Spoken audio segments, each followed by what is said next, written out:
días, comunidad Betnauta. Les saluda Thais Aguilar, productora y conductora de este programa, Voces por Media Calle, de Contravía, perdón, de Voces por Media Calle.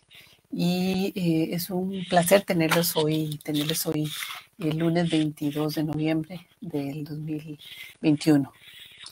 Esta semana, el próximo 25 de noviembre, se conmemora en nuestro país y a nivel internacional el Día Internacional de la Eliminación de la Violencia contra las Mujeres. Este día lo que procura es llamar la atención para denunciar la violencia que se ejerce sobre las mujeres en todo el mundo y reclamar políticas públicas para su erradicación prácticamente en todos los países. Y es un día que ya desde hace varios años se ha posicionado en el imaginario colectivo, en nuestro país también. Me imagino que este año pues vamos a tener probablemente manifestaciones de grupos de mujeres pues para llamar la atención de la necesidad de erradicar y de reconocer las formas de violencia específica que sufrimos las mujeres en nuestras sociedades. Y en nuestro país, la principal institución que vela por la protección de las mujeres, promoviendo acciones de política pública especialmente, es el Instituto Nacional de las Mujeres, que a su vez conforma una especie de grupo consultivo con otros poderes de la República e instituciones relacionadas con los derechos humanos de las mujeres. Estos últimos años hemos vivido condiciones excepcionales que han afectado de forma puntual, nos han afectado de forma puntual a las mujeres, a las adolescentes y a las niñas, prácticamente a toda la población femenina. Y se ha visto reflejado un incremento de la violencia sexual, física, patrimonial y simbólica contra todas nosotras en todos estos confinamientos que hemos vivido en nuestro país y en prácticamente en todos los países del mundo. Y por ello, por ejemplo, el Observatorio de Violencia de Género del Poder Judicial asegura que en el país ocurren un promedio de 2 femicidios por mes. Y este año, entre enero y finales de octubre, ha habido 50 muertes violentas de mujeres en Costa Rica. 10 de ellos se han catalogado como femicidios y 7 han sido asesinatos que no se han calificado aún como femicidios. Y el resto de las 33 muertes están pendientes de investigación. Entonces esto nos da un panorama, digamos, de cómo ha estado este año el tema de la violencia contra las mujeres. Y entre el 1 de enero del 2016 y al 31 de diciembre del 2020, fueron solicitadas en los tribunales de justicia de nuestro país casi 350,000 medidas cautelares de protección, lo que significa un promedio de 186 medidas por día. Esto en un país de escasos 5,5 millones de habitantes es un número muy importante, pero es un número muy alto. Y en la mayoría de los casos, esas medidas provienen de mujeres que solicitan protección contra su pareja, expareja, novio, exnovio, familiar, amigo, en fin, casi siempre, lamentablemente, contra una figura masculina. Y como vemos, esta sí es una pandemia que ha afectado y sigue afectando desde hace muchos años a la sociedad costarricense y específicamente a las mujeres.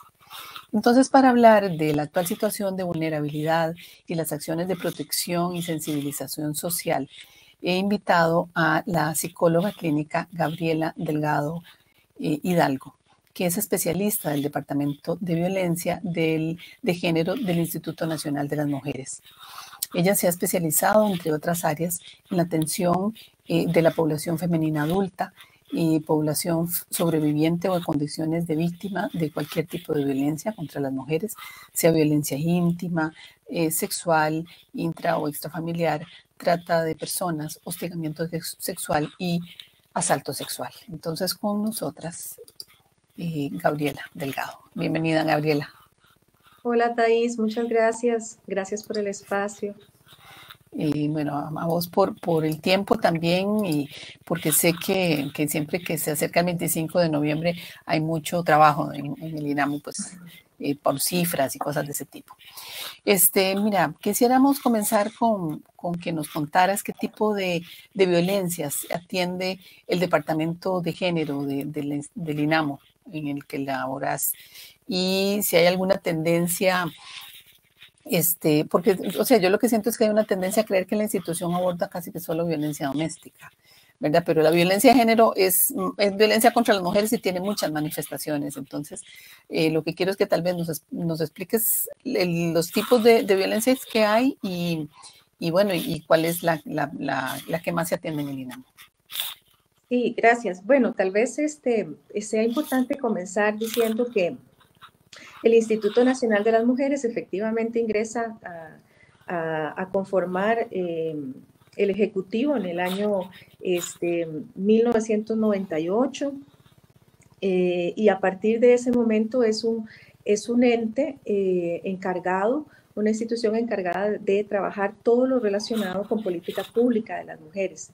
En realidad el instituto es una institución amplia que trabaja diversas áreas y en el Departamento de Violencia lo que viene es a continuar un trabajo que se inició en el año 1996, incluso antes de la creación del propio instituto, que es un trabajo interdisciplinario, que tal vez más adelante podemos hablar, interinstitucional, perdón, en donde se conglomeran todas las instituciones estatales o muchas de las instituciones estatales que están, digamos, prestas o llamadas a brindar algún tipo de atención en relación al tema de la violencia contra las mujeres y las niñas. Donde las mujeres podrían acudir eventualmente en un caso de emergencia, me imagino. Sí, y donde cada institución tiene, de acuerdo a sus, digamos, a sus funciones, tiene además delegadas responsabilidades desde ese momento que están plasmadas en las políticas públicas específicas que se hacen contra las mujeres.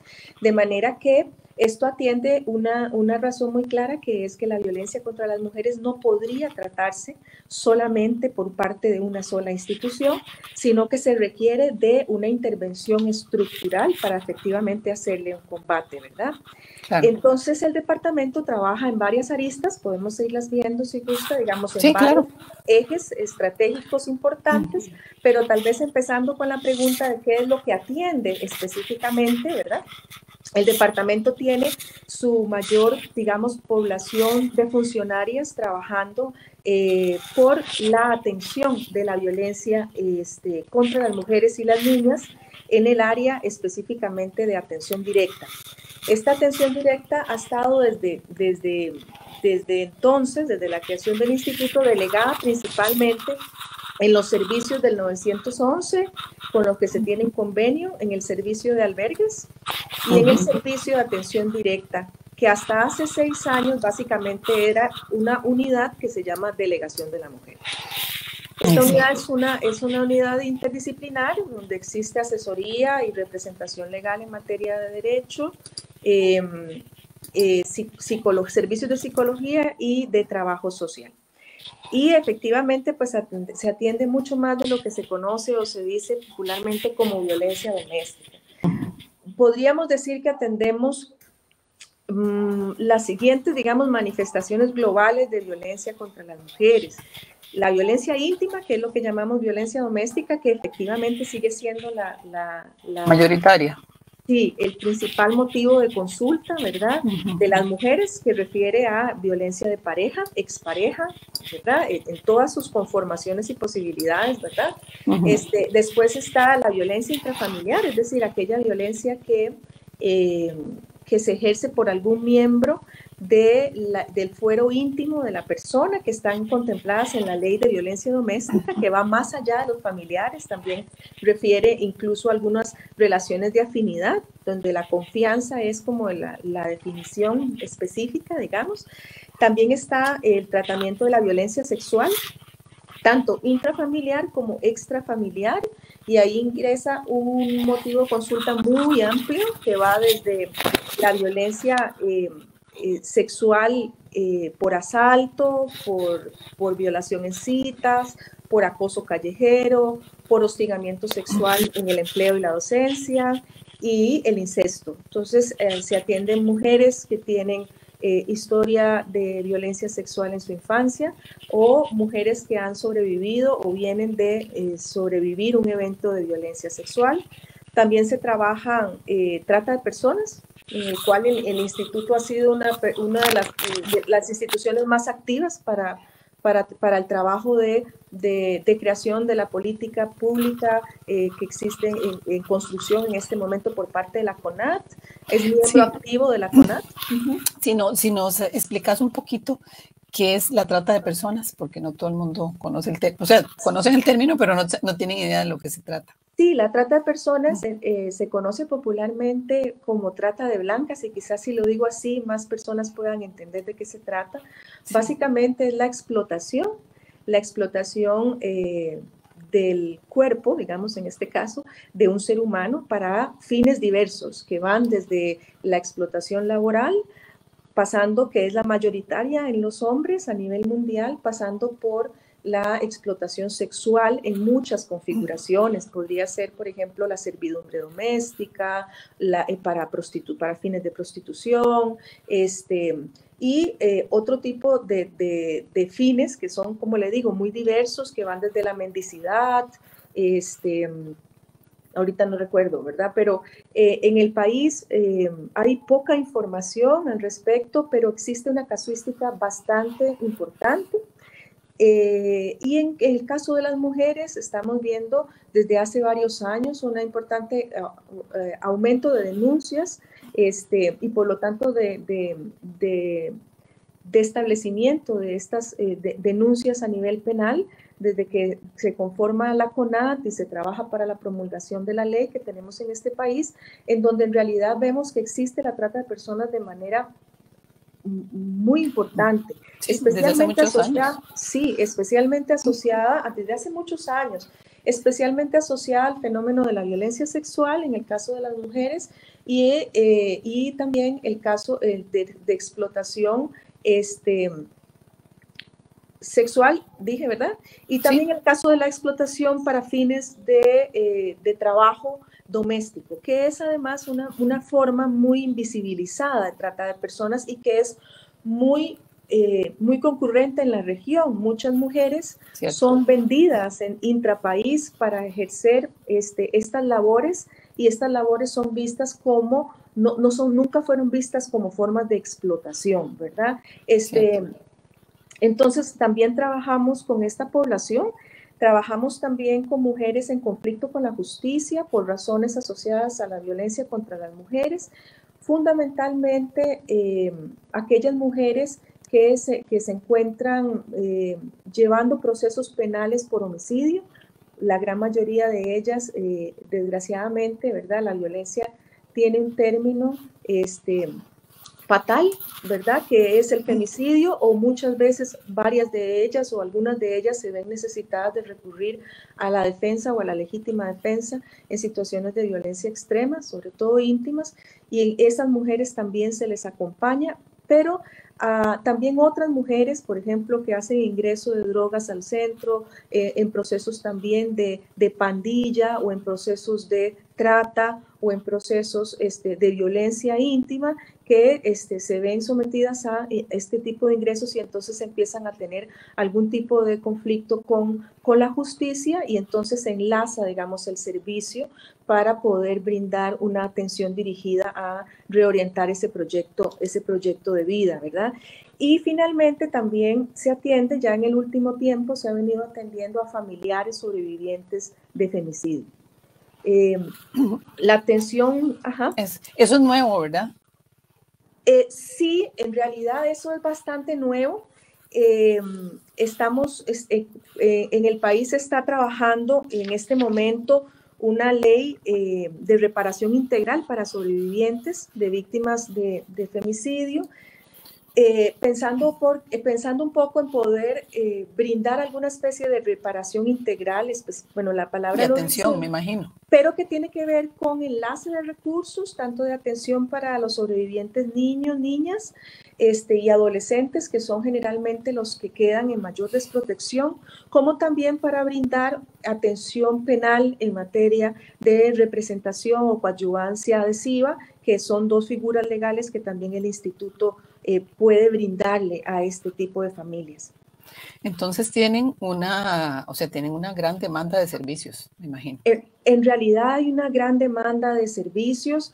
Creo que hace 6 años se viene, no estoy segura si hace 6, 5 años, no tengo la fecha clara, se viene tratando de regionalizar el servicio. Sí, cierto. ¿Verdad? A partir de uno de los ejes, que es nuestro eje 4 de la política nacional, que es la debida diligencia y acceso a la justicia, se ha buscado también enlazar con una regionalización que trata de implementar el instituto en algunos lugares claves donde el acceso es menor, porque como le comento, claro, y tenemos en general un servicio público muy centralizado, muy basado en la RAM.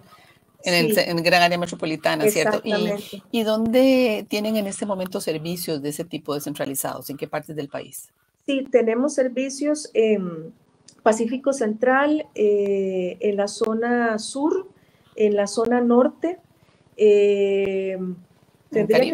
Tendría que buscarte, bueno, en Caribe siempre han existido estas oficinas regionales. Lo que el Departamento de Violencia ha venido haciendo hace 5 o 6 años, que eso es lo novedoso para aclarar, es que ha venido tratando de poner recurso humano en estas oficinas, claro, especializado en violencia, ¿verdad? Que se dedique exclusivamente a trabajar la atención de la violencia. Entonces, contamos ahorita, incluso en este momento se está reforzando ese personal. Contábamos con una abogada y una psicóloga en cada una de estas regiones y estamos tratando de ampliar ese recurso humano, porque las compañeras de esas regiones abarcan unas regiones, bueno, ya sabes, gigantescas, ¿verdad? La zona norte es una zona realmente muy grande y entonces, pues es muy difícil cubrir, ¿verdad? Y claro, para las mujeres siempre ha sido, la delegación de la mujer ha sido un servicio nacional. Nosotros hemos tenido atenciones de todas las zonas, ¿verdad? Pero claramente no les dificulta el acceso a servicios, claro, y el acceso a la justicia. Desde el año 19 se ha venido implementando también en este eje de acceso a la justicia, se ha venido implementando una estrategia de atención itinerante, que ahora con la pandemia pues un poco se detuvo, ¿verdad? Pero que busca precisamente poder desplazar el servicio a las zonas. En este año, por ejemplo, se retomó y se ha venido trabajando en La Cruz, en Coroma, Alto Coen, Zigzagola, Talamanca, en Corredores, en Quebrada Ganado, Garavito. Son las zonas que a partir de septiembre, digamos que se ha relajado un poco la medida sanitaria, se ha vuelto a retomar esta atención itinerante. Ah, excelente. ¿Y con cuánto personal cuentan ustedes en total para atender al 50% de la población costarricense? Sí, eso es una muy buena pregunta. Realmente, le voy a decir la verdad, Thais, no manejo el dato. Debemos ser unas 40 personas, más o menos, ¿verdad? En todo el departamento. En este momento, para poder, digamos, que podamos visibilizar, eso es una pregunta muy importante. Nosotros tenemos en este momento 5 psicólogas en la delegación de la mujer, tenemos 6 abogadas y 4 trabajadoras sociales, que somos en realidad las personas que damos esa atención a nivel nacional. De manera que, básicamente es una población muy, muy pequeña. Sí. Hacen lo que pueden, entonces. Pues sí, y creo que hacemos bastante.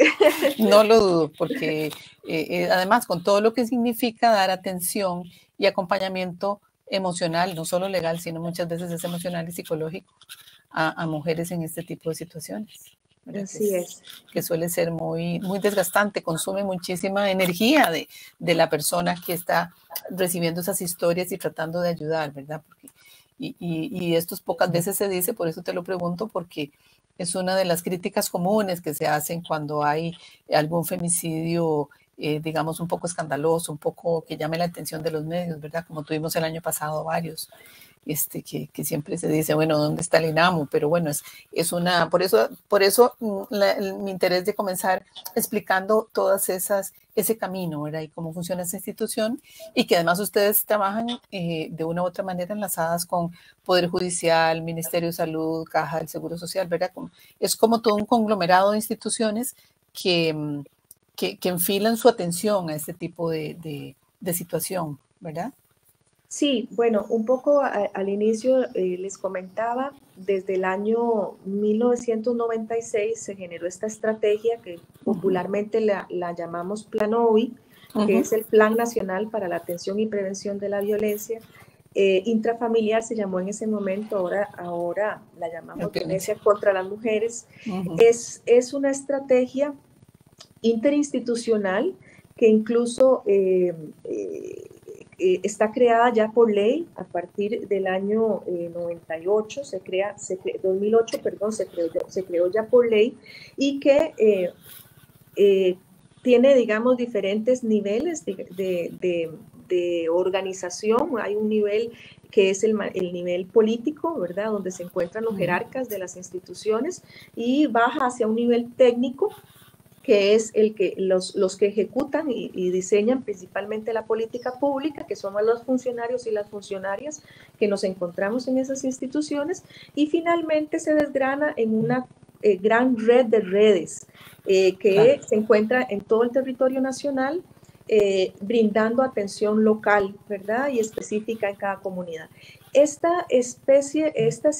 sistema nacional, que como les digo está creado por ley, distribuye la responsabilidad de la atención en materia de violencia contra las mujeres en todas las instituciones del Estado.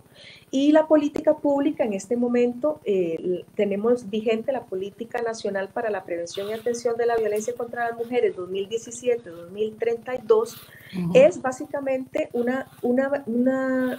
camino, una ruta para trabajar a partir de lo que se diseña, digamos, como ejes estratégicos de trabajo, y designa particularmente funciones a las distintas instituciones.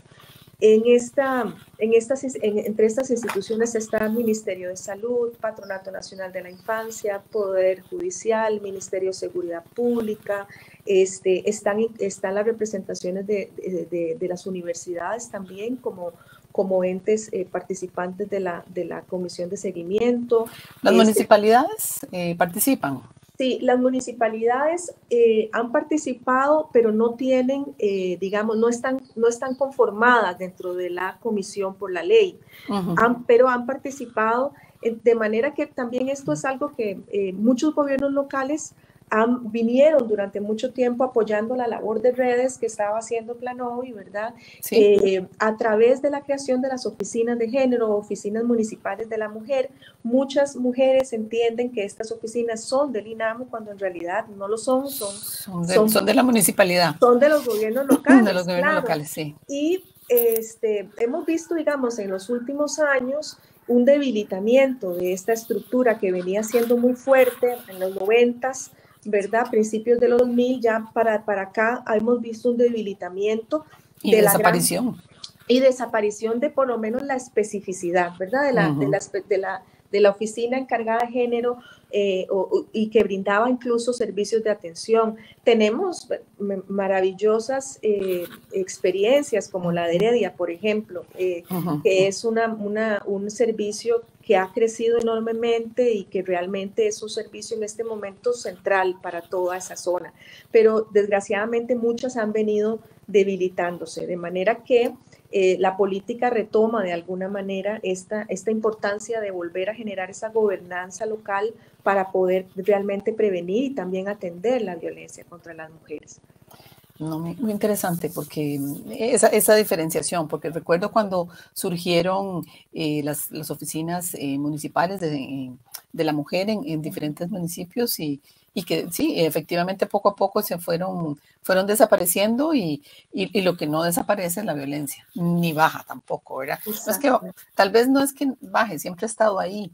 Lo que pasa es que ahora tenemos más conciencia y las mujeres nos atrevemos a denunciar, ¿verdad? Hay más conciencia de derechos y demás, que a veces es cuando cuando una escucha esas afirmaciones de que está aumentando y más bien de repente lo que está aumentando es la denuncia, es la visibilización de esa violencia.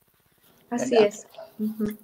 ¿Y cómo ha sido la situación a lo largo de la pandemia y la crisis económica y social que estamos viviendo ahora? ¿Cómo ha sido esa violencia? ¿Qué nuevas características han identificado? Si han tenido chance, ¿verdad? En ese sentido. Y se ha incrementado también la violencia, que eso se ha reportado en la región en general, pero ha sucedido acá también en Costa Rica. Bueno, fíjate que ya desde principios, mediados de este año, la CEPAL reportaba efectivamente que era muy difícil poder medir todavía, ¿verdad?, qué estaba ocurriendo a nivel regional con la pandemia. Sí vimos como lo constata en el estudio efectivamente del Estado de la Nación en relación a los reportes 911 que acaba de salir, sí existió una disminución no significativa, ¿verdad? Pero no significativa para nosotras, ¿verdad? No sé, en el sentido estadístico, pues parece que efectivamente se puede contrastar. Y que podría atender a esta estrategia de confinamiento, que es una estrategia indiscriminada, ¿verdad? Obviamente, de urgencia, que se creó para atender una situación que nos desbordó a todo el globo, ¿verdad? Sí, claro, todos los países, todas las claro sociedades. que sí. Y pues por supuesto que esto inhibió de alguna manera no solamente la atención vía telefónica a las situaciones de violencia, porque las mujeres no accedían a ello, sino también disminuyó la solicitud de estos servicios. Claro. Sin embargo, cuando nosotros vemos nuestros números de atención, realmente la violencia no mermó, ¿verdad? O la solicitud no mermó en el servicio, a pesar del específico. A pesar del confinamiento. A pesar del confinamiento.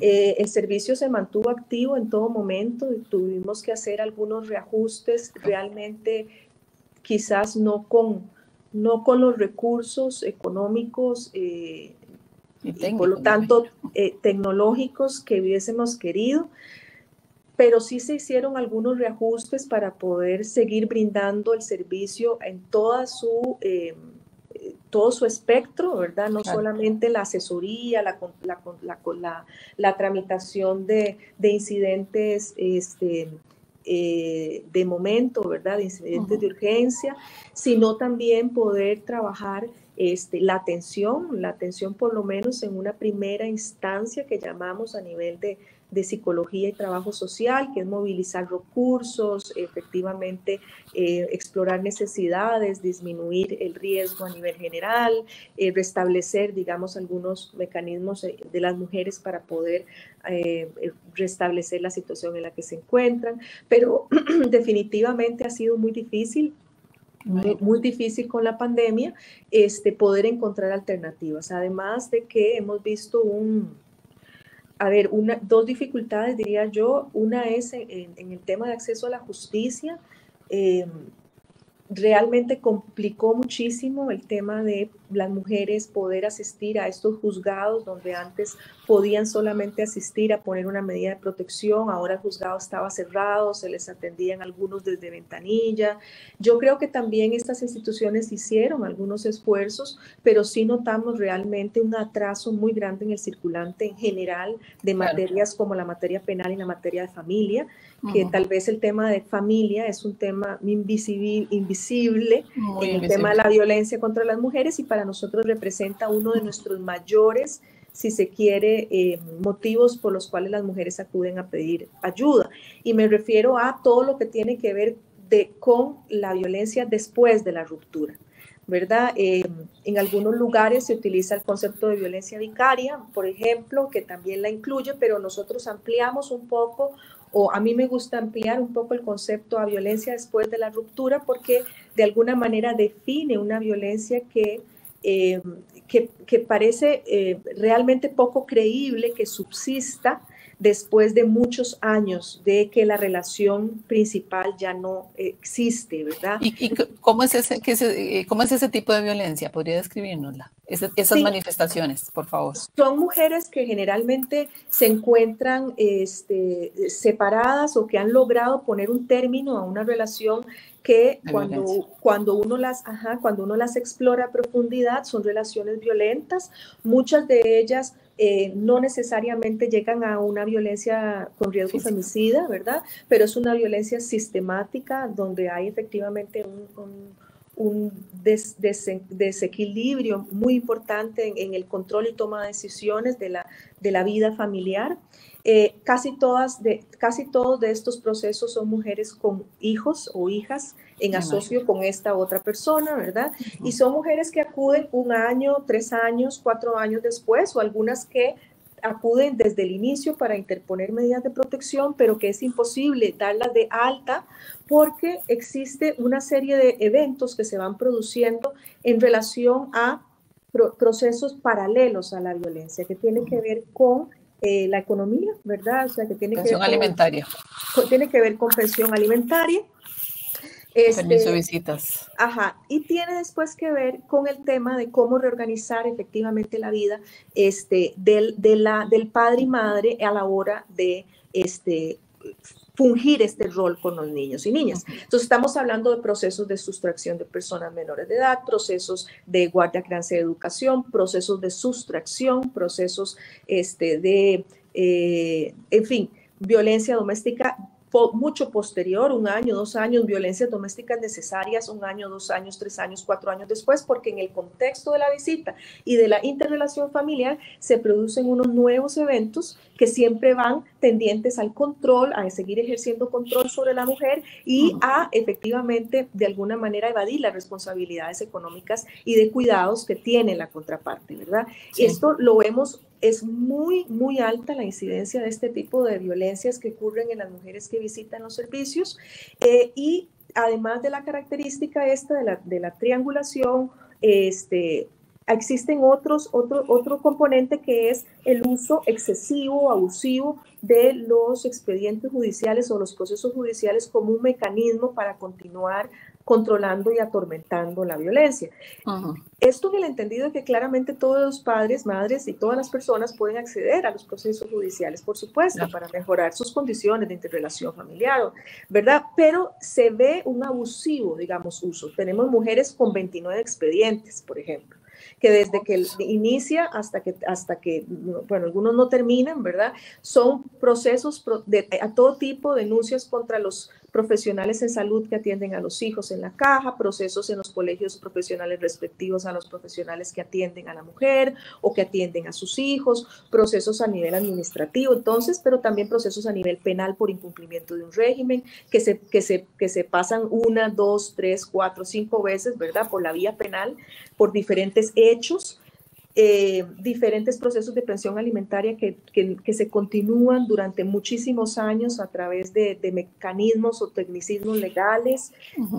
En fin, es... O sea, eso es lo que está, debe ser, es una locura, me imagino. Es también una locura. En los tribunales, porque es la judicialización de todas esas desavenencias que no logramos entablar 2 seres humanos, en este caso una pareja, que tenga a su cargo un hijo o una hija, una cosa así, ¿verdad? Sí, tal vez ese es precisamente para mí el asunto. Yo creo que hay un tema de desavenencias, que es como lo podría ver algunas instituciones, como desgraciadamente considero yo que lo ven los tribunales de familia, o como lo ve el Patronato Nacional de la Infancia, y otra muy distinta, que es la que yo trato como de exponer, es cuando hay violencia.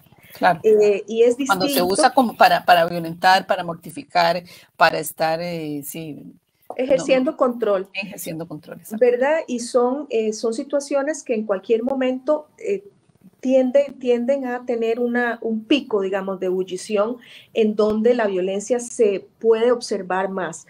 Pero el tratamiento que está dando actualmente los tribunales de familia es un tratamiento más neutral, ¿verdad? Más desde la neutralidad, sin desde la desaveniencia, digamos. Sí, sí, sí, de alguna manera sí, ¿verdad? Desde el mal llamado principio de neutralidad o igualdad en la ley, ¿verdad? Que va en contra de una resolución oportuna, porque no se leen correctamente entonces cuáles son los fundamentos que originan estos conflictos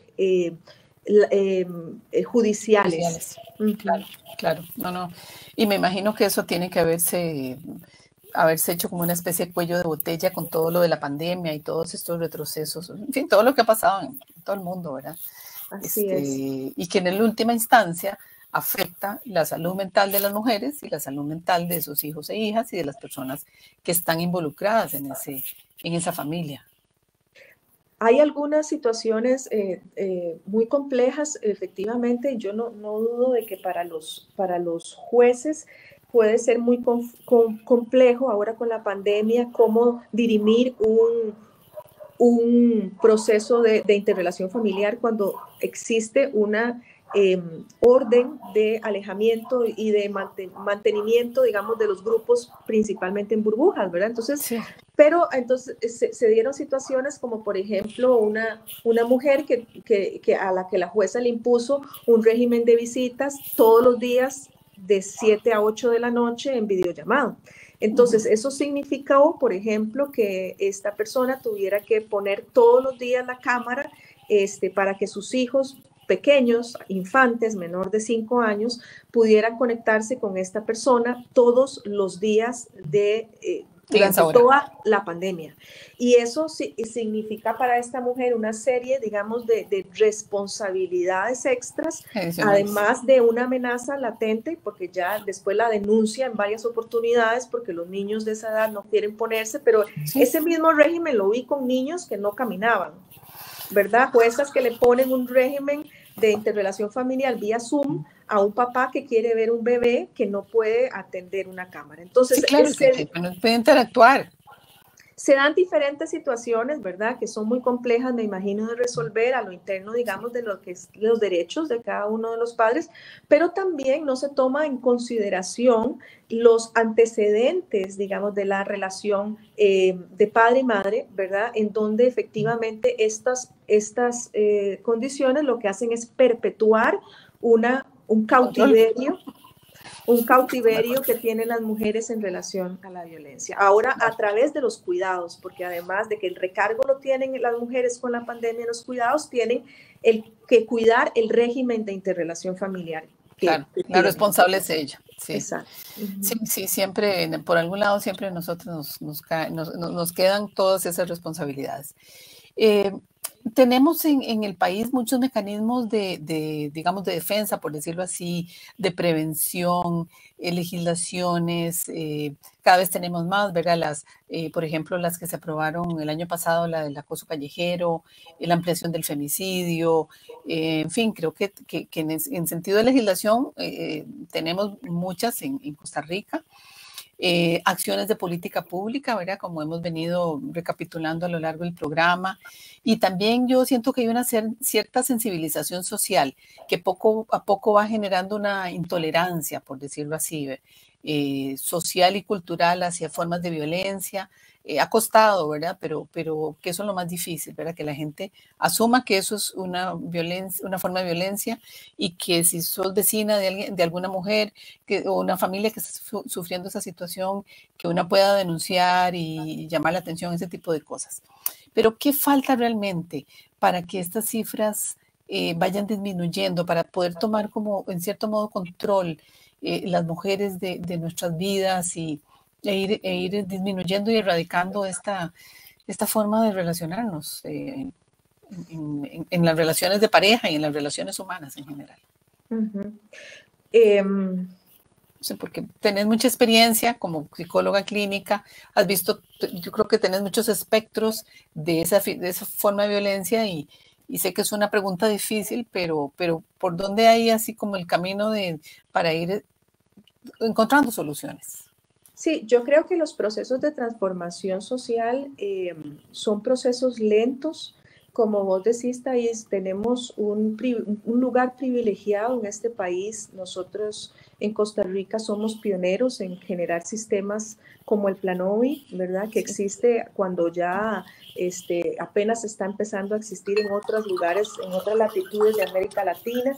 Y por supuesto que eso también viene por un sector, un Estado público fortalecido que en este momento podemos ver amenazado, digamos, en algunos momentos. Y yo creo que esa política pública, en la última expresión, digamos, de motivos o en la introducción de la política pública que tenemos actualmente, las compañeras que elaboraron en conjunto interinstitucionalmente esta política, precisamente se dieron la tarea de hacer una reflexión en torno a esto que estás preguntando, cómo es que nosotros como país hemos avanzado legislativamente tanto, digamos, en casi que muchas de las materias de violencia contra las mujeres, como vos decís. Solo este año se reformaron 3 leyes muy importantes. Se aprobó la ley de acoso callejero, se reformó la ley de hostigamiento sexual en el empleo y la docencia para ampliar la cantidad de años en las que se podía denunciar. También se hizo 2 reformas muy, muy importantes a la ley de penalización de la violencia contra las mujeres, un poco para homologar cada vez más el concepto de femicidio a lo que dice Belém do Pará desde el año 94. Es decir, venimos trabajando mucho y tenemos una institucionalidad fortalecida en el sentido de que tenemos más de 25 años de estar trabajando en formación de profesionales, que es otra de la tarea que hemos hecho en el INAMU, formar profesionales de la salud, del Poder Judicial, sensibilizar sobre esos temas, por lo menos para ir caminando, ¿verdad? ¿Qué pasó? Bueno, pareciera ser que la política refiere, nos hace falta un componente esencial o varios componentes esenciales que podríamos dividir en el eje 1, que es la cultura no machista, ¿verdad? O sea, el trabajo sobre el tema cultura, el tema de la violencia simbólica y de cómo se posicionan las narrativas en relación a la violencia contra las mujeres, que ese precisamente es uno de los ejes, digamos, claves en esta política. Y el otro es también trabajar tanto las masculinidades como trabajar en educación para con pobreza y con abordajes tempranos en la niñez y adolescencia, poder hacer una transformación, digamos, dirigida a romper estas cadenas intergeneracionales que se van heredando de pobreza, exclusión y violencia, ¿verdad? Que es el eje, creo, yo me atrevería a decir, más problemático por juntarse ahí tremendas debilidades. Vulnerabilidades, claro. Sociales, ¿verdad? Que es como donde engrana el tema de la pobreza y de la exclusión. Pero sí, digamos, todo el trabajo que se ha venido haciendo me parece importante en tema de violencia mediática, de capacitación al Colegio Profesional de Periodistas en el tema del tratamiento y la narrativa que se utiliza para hablar sobre violencia contra las mujeres. La creación de la red de masculinidades alternativas también es una nueva... un nuevo espacio que se genera, digamos, a nivel interinstitucional, y tenemos aliados históricos como el UEM que han estado trabajando en el tema de masculinidades muy fuertemente. Se ha generado también una primera red de masculinidades adolescentes y creo que este tema de trabajar en la violencia simbólica es un compromiso de todas las personas, especialmente de los profesionales. Si nos pudieras explicar en qué consiste esa violencia simbólica, porque yo la entiendo, pero la mayoría de las personas no entienden, y a veces, aunque la tengamos ahí, la tenemos tan intronizada culturalmente que no la creemos, por decirlo así, o sea, el peso que tiene. Sí, bueno, la violencia simbólica es precisamente todos aquellos mensajes que contienen cómo representamos los seres humanos cualquier cosa, en este caso la violencia, cómo vemos a las mujeres, cómo vemos a los hombres, cuáles son nuestras representaciones sociales en torno a ello, y también cómo vemos la violencia. Entonces, por ejemplo, si nosotros abrimos la extra, nosotros vamos a encontrar un uso de la imagen femenina y de los cuerpos femeninos como cuerpos objetivizados o, ¿verdad?, donde se utiliza la imagen para la venta, en donde se expropia, se explota esta imagen solamente para ciertas funciones o ciertos roles, como por ejemplo la sexualidad, ¿verdad?, o la venta por la sexualidad, que es la que prevalece, pero también durante mucho tiempo creo que hemos ido logrando eliminar estos roles atribuidos a las mujeres como el cuidado de la casa, en los anuncios de venta de refrigeradoras o de venta de lavadoras, siempre son las mujeres las que salen lavando y dicen que, ¿verdad? Bueno, ya en la época de Franco me acuerdo que hay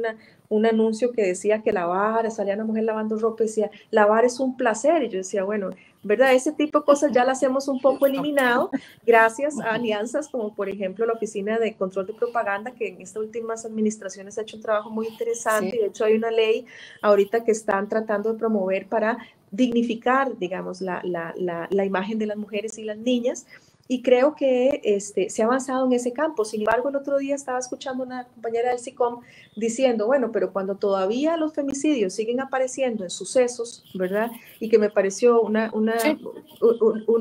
cosa muy clara que dijo esa compañera, y es como, si sigue apareciendo en sucesos, todo el mundo entiende que un femicidio es algo ocurrente, algo como que sucedió, sí. Algo que de repente, y no como algo estructural, ¿verdad? Claro. Que es parte de un componente que debemos erradicar, como vos lo decías, una pandemia, ¿verdad? Que está previo a COVID y va a quedarse después de COVID, y si es que hay un después de COVID, ¿verdad?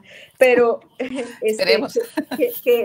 se va a quedar ahí y que no es un suceso, no es un hecho claro. Como aislado. Todo esto es lo que llamamos violencia simbólica. Es la violencia que transmite mensajes y que permite darle prioridad o menos prioridad a un tema tan importante como claro. La violencia contra sí, cómo se representan las mujeres y lo femenino en muchísimas manifestaciones culturales, ¿verdad? ¿Sí? En las noticias, en la publicidad, en los manejos de las marcas, en el cine, en la música, en las letras de las canciones, en fin, en los reggaetones, y ahí podemos seguir, ¿verdad? Que es como legitimar esa violencia, ese querer con violencia, por decirlo así, esa posesividad, en fin, tiene muchas maneras de representarse. Sí, también la representación de los hombres, la representación del amor. Las mujeres hemos estado muy atravesadas por representaciones relacionadas con los cuidados y sobre todo con los cuidados en la pareja, en la relación, en la esfera íntimo y de cómo esto impacta nuestro éxito, nuestra felicidad. Entonces, nuestro ser femenino, nuestro ser, ni siquiera femenino, el ser yo como persona. Así es. Sí, no, es muy complejo, ¿verdad? Y eso es desmontar también la identidad con la que hemos sido, digamos, moldeadas y moldeados a lo largo de muchos siglos también, ¿verdad? Así es. No se logra tan fácilmente, pero creo que es importante pues mencionarlo porque es parte de los reclamos que a veces uno escucha también cuando ocurren las situaciones de femicidios lamentables, ¿no? Que hay como ese reclamo y no es, en realidad es una responsabilidad que está en manos también de cada persona, ¿verdad? Así es, y yo creo que bueno, varios candidatos actualmente están posicionando el tema de la educación y estamos hablando de una emergencia en tema de educación que se agudizó, digamos, salió a frote con la pandemia, y yo creo que estamos hablando de educación formal y creo que educar en derechos humanos y educar en violencia contra las mujeres es fundamental para lograr cambiar algunos esquemas en este sentido. Al igual que educar en racismo, por ejemplo, es decir, no es solamente una sola cosa, no es una forma única de exclusión, ahí Hay se muchas, mezclan muchas claro. cosas, pero Sí. todas tienen un origen, ¿verdad? Un origen en el poder, y todo, y creo que el sistema educativo tiene que tener efectivamente una formación Sí, claro, muy bien pensada desde muy pequeños, desde todos los niveles educativos sobre absolutamente, esto. absolutamente. Y bueno, ya tenemos poco, nos quedan 5 minutos. Quería preguntarte si qué actividades tienen ahora para el 25 de noviembre, si va a haber marcha o no, que casi siempre se espera eso. En fin, y cómo están abordando con todo el trabajo que deben de tener encima, pero bueno, es una fecha importante también para posicionar mensajes y comunicaciones y visibilizar el trabajo que hacen. ¿Qué Bueno, planes tienen? bueno, para este año hay una marcha convocada por la sociedad civil para el mismo 25. En realidad, últimamente, en los últimos 10 años, hemos visto cómo ha ¿Se han apropiado? florecido nuevos grupos y colectivos de chicas que son Sí. buenísimas y que lo hacen buenísimo, y que está el 25 a la tarde. El INAMO en esta ocasión no va a hacer marcha. Hay algunas actividades más de tipo privado. Estamos apoyando con estos tipos de espacios, siempre tratando de visibilizar en esta semana el tema de la violencia contra las mujeres.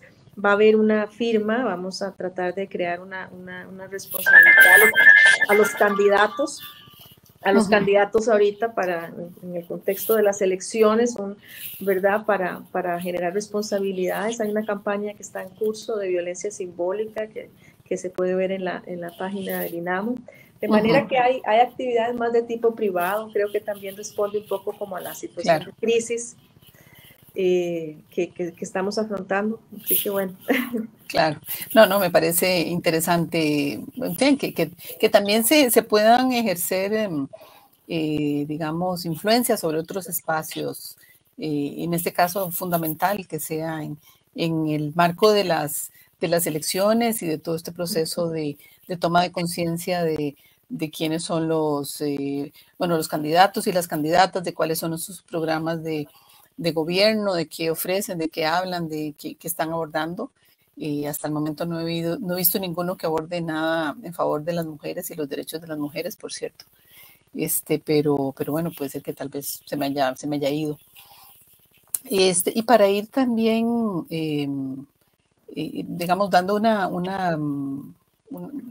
cerrando con un enfoque de prevención positivo y demás, ¿qué aconsejarías como funcionaria con muchos años de experiencia en este tipo de temas a mujeres que que crean o que están sufriendo algún tipo de violencia? ¿Cómo identificarla? ¿Qué acciones tomar? Así como unos pasos muy esquemáticos para que ellas vayan también tratando de salir de una relación de ese tipo y tomando acciones para ellas y para su familia. Sí, bueno, yo retomaría la consigna que hemos utilizado siempre. Creo que viene también del feminismo radical, de lo personal es político. Nosotros siempre hemos enalborado la consigna de hable, de no rompa el silencio, ¿verdad? Pareciera ser una consigna, efectivamente, pero realmente considero que conversar con otra persona sobre lo que está ocurriendo, no importa con cuál, es un primer paso.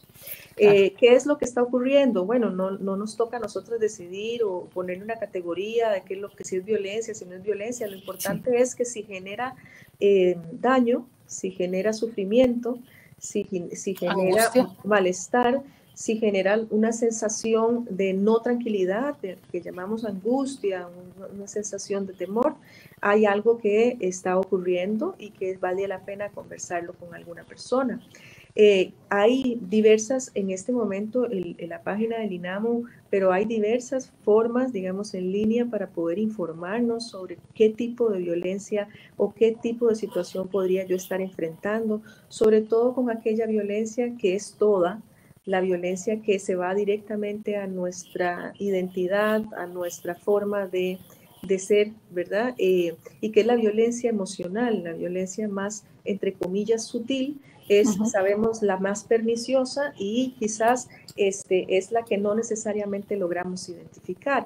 Sabemos ahorita que esta situación enferma a largo plazo, ¿verdad? Es una situación que puede detonar muchísimas circunstancias desagradables, pero también enferma, realmente genera una secuela importante en la vida de todas nosotras y que creo que se puede buscar ayuda. El 911 sigue siendo el espacio donde usted puede consultar cualquier pregunta que tenga sobre procesos legales, sobre ayudas, sobre apoyos, incluso sobre lugares donde puede llegar a acudir de manera gratuita a conversar con alguna persona profesional en el tema. De manera que siempre mandamos a las personas a que llamen al 911, es una plataforma 24/7, no solamente para atención de urgencias, y ahí sino pueden también pedir, para consulta, por lo ¿sí? que veo. O sea, Pueden para pedir ver. al INAMU y ahí perfectamente la INAMU le resuelve cualquier tipo de duda que tenga sobre el proceso legal o sobre, de hecho las chicas son abogadas, algunas son psicólogas, entonces están como capacitadas precisamente en dar una atención sobre eso vía telefónica. Ok, entonces ustedes, ese tipo, digamos, de consultas así más superficiales también los pueden atender por teléfono, digamos, alguna Sí, persona que llame. totalmente. Ahí Ok. está la línea, digamos, del 911, que es la que direcciona cualquier situación. Ellas están capacitadas para hacer la valoración pertinente y derivar a las mujeres cualquier situación que estén viviendo. Igual, si es una situación extrema en donde se siente que está cautiva y que no podemos hablar, también puede enlazar por esa vía y también en esa vía se le va a tramitar con los personeros de CONAT o Fiscalía o IJ y demás para poder ayudarle. Y esto es como importante. ¿Qué es la CONAT? La CONAT es la Coalición Nacional contra la Trata y Tráfico Ilícito de Migrantes. Y ahora últimamente mencionamos este tipo de delitos porque nos hemos encontrado con muchas personas, sobre todo mujeres, en situaciones de cautiverio y que eventualmente son asociadas a condiciones de explotación. Algunas de ellas trata de personas y también las llamamos a que en el momento que se pueda hablar con alguien o conversar con alguien o que alguien haga la llamada por teléfono Para denunciar. puede hacerlo y hay ya una plataforma de respuesta para eso. Me parece excelente. Bueno, tal vez en otro momento podemos hablar específicamente del problema de la trata de mujeres con fines de explotación sexual y laboral, que es otro tema muy amplio y que poco se habla en el país, lamentablemente. Así es, con mucho gusto.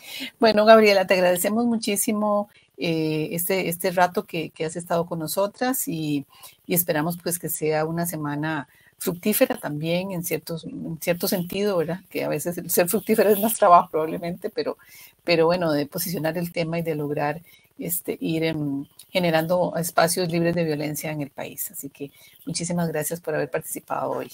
Con mucho gusto. Bueno, muchas gracias. Muchas gracias a las personas que nos acompañaron hoy y las esperamos dentro de 8 días a las 11 de la mañana en Contravía. Que tengan una muy bonita semana.